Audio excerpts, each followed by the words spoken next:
evening, everybody. My name is Keidrick. Everybody call me Spider. Yeah, Spider, put a spot on my nose. I'm here tonight, though. I'm share my testimony about what I used to be and who God created me to be today. I'm from Miami Gardens. I'm from Miami, Florida. I grew up in the Valley neighborhood. A lot of gang-related and drugs and everything like that. And my grandmother kept us in church. I would go to church every Sunday and stuff like that. And just I just went my own way. I remember that me and my twin, I'm a twin by the way, and we were 14 years old, and my uncle and them, there was big drug dealers on the block that we were living on. And behind closed doors, they had me and my brother bagging up dope for them and set the drugs for them at an early age. So that's all I knew. I seen a lot of money and stuff like that. I seen people respecting them, so I thought this is the way to grow up. If I want respect and I want money, this is the way I got to grow up. But I was wrong. And I turned 15. I ended up joining the gang, dropped out of school, and started smoking weed, started drinking, and any drug you can think of, I did. And God really changed my heart and made me to a better man today. I remember when I joined the gang, me and my friends, we went to the movie theaters and we went to, watch a movie or whatever like that. And we got a tour with some guys at the movies, and I always was the one that always wanted to be hot and always wanted to fight. Anybody can call me and I was there. I was ready to fight for anybody, and I thought I was doing something right, but I wanted that respect on the streets. And we got on tour, and we got on, the people shot the whole car up. And everybody that was in the car got shot except for me. And you think I would have took that as a lesson to try to turn my life around? I did it. It just made me mad and won't make it revenge. I just went deep into sins. And all my close friends who I grew up with, who I was in the game with, all of them dead right now. And some of them in prison. And I wish I could tell them about Christ. But after that, I met my beautiful wife. I thank God she came into my heart. She came into my life, because she really slowed me down for being in the streets, because I put all my attention to her. And I remember we came to South Carolina for her brother graduation. And I was like, baby, man, I like this. She kind of slow. I don't got to carry the gun everywhere I go. I don't got to look over my shoulders, because of how I was living in Miami. I couldn't go straight home. I had to go and call, make sure nobody's sitting in front of my house and try to do anything to me, because I was in the game. I gave the game my heart. I was in it deep. I started getting tattoos. I did whatever my mind and my heart made me do at that time. I didn't care. And me and my wife ended up moving to South Carolina, and we didn't have nowhere to go. So we were sleeping in the car. We was homeless for a couple of weeks. We ended up going to her mom's house, then we ended up her mama's husband's house, and we ended up going to her sister's house for a little bit. And I always remember that I ain't had nothing. I just got out of jail. I was back and forth to jail for gun charges and everything like that. And God kept blessing me. I ain't never took that sign and realized enough was enough. And I just kept going on. I kept doing that. I ain't kept like nothing. We ended up coming down here, and I ended up betting on how I met John. Is my wife ended up getting a job, and I ain't had nowhere to go at the time, so I told her to take me to the gym. I went to the gym. My wife was working from 8 in the morning until 8 at night, and I was in the gym from 8 in the morning to 8 at night. And I was there every day. I knew everybody in there. You might want to say I was the owner there, because I was there every day. And that's not funny. You stop playing. But after that, reason why I'm bringing up the gym part, because this is how I met John. And I met the dude named Grant at the gym. I'm like, Grant, man, I need help, bro. Like I was abusive.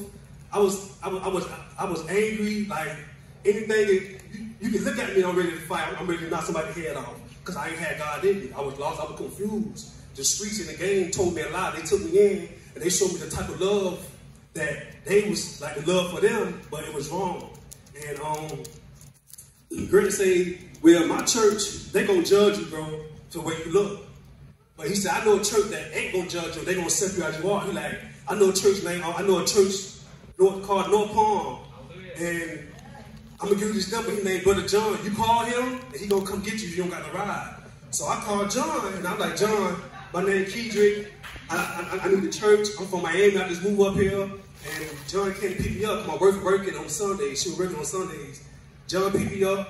I came to North Palm. I met everybody, introduced myself.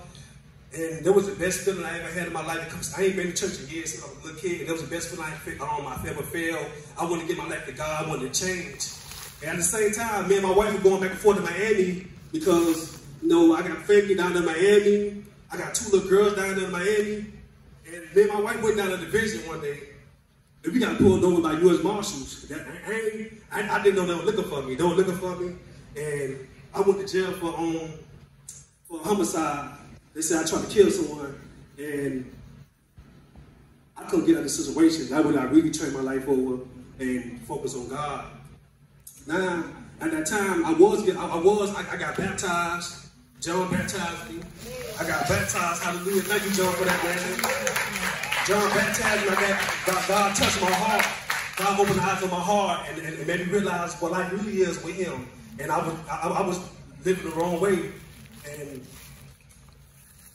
I feel like that when I got locked up, I started falling back again because I'm like, God true, is God real? Me and my wife just got married, and I got locked up 2 weeks after that. And then it was a charge that it was a charge they tried to charge me with. That something happened like 3 years ago that came back. I got my life together. Now the charge want to come back, and now I'm in jail. I'm looking at 30 years of life, and I remember my roommate. They put me in the cell with a dude named Kyle. And I went inside, I was mad, I was cussing everybody out.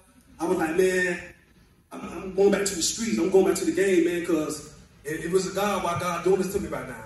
And I remember Kyle told me, and he really opened me up, and it really had me chasing God and focus on God, because Kyle was like, Spider-Man, I got a life sentence, and I'm still gonna serve God, and I'm still gonna get people to serve God right here and here. And when he said that really opened me up, I'm like, if he can do that, I can do it too. I'm gonna do it out there. I still got another chance to survive. Even though I look like this, I still got a chance to survive and try to help change other people's lives as well. And I was stressed out, called my wife, like, man, y'all gotta get me out of here, man. I don't know what to do because they trying to they offered me 30 years. I ain't want to take it, so I'm taking the trial. If I take the trial and I lose, I get a life sentence. So I started seeking the Lord. I started praying. I started reading my Bible. And my lawyer came one day, and my lawyer said they offered me 13 months in prison. So I took 13 months. When I went to prison, I was kind of scared because, you know, when they say once you're in the game, you can't get out. If you try to get out, they're going to try to send people to come kill you and stuff like that.